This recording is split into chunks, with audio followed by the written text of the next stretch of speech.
Hello everybody, this is Zach from New Graphics, and today we're going to be taking a quick look at our night sky overlays for Photoshop. I'm going to show you a quick example and just show you what you get inside the package. So let's get started.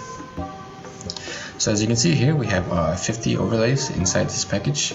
If you want to pause the video, you can take a quick look here at each thumbnail. And we also have an instructional PDF included for later reference. So we're going to be editing this photo today. As you can see, the sky is a little bit dark and just not that much going on there. So we're going to make this photo look a little bit better. So let's go ahead and pick an overlay we want to use here. I think we're going to use a yellowish one since this photo is pretty yellow. So we're going to use Night Sky 32. Now drag and drop it onto your photo, and then you want to hold shift and drag from the corner to resize it. And we're going to resize it until it fits with the horizon. And just hit enter. Now you can change the blending mode by clicking over here and selecting overlay. And then, for this specific photo, it already looks pretty good, but if you want to make the sky a little bit darker or a little bit brighter, you can add a clipping mask and an adjustment layer. So come over here to your adjustments panel and select brightness and contrast. And if you change it now, you're gonna notice it's gonna change the entire photo's brightness. So to fix that, come over here to the brightness and contrast layer, right click and hit create clipping mask. This will make it affect only the sky overlay or whatever layer is underneath that.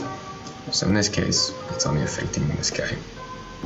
We're just gonna make that a little bit brighter to match the rest of the photo. So as you can see, it's really that simple to use our night sky overlays for Photoshop. So I'll go ahead and show you another example here. Just show you another night sky.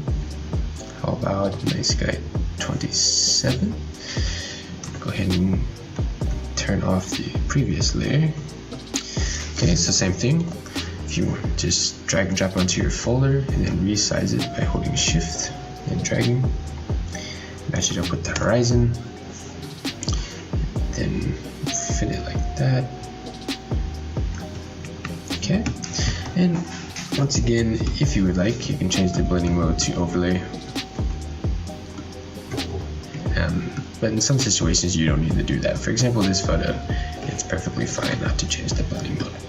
So really, it's yeah, and as you can see, it's not hard to use these overlays at all. Well, I do want to show you one more thing. If you want to lessen the brightness of the photo too, you can also use the opacity slider here, which will kind of lessen the severity of the overlay if you want to make it look a little less intense. For example, like this. So that's it. If you're on our website, you can go ahead and click the add to cart button if you like what you see, and hopefully you got a good feeling for this package and how you can use it. So thanks for watching. Have a nice day, everybody.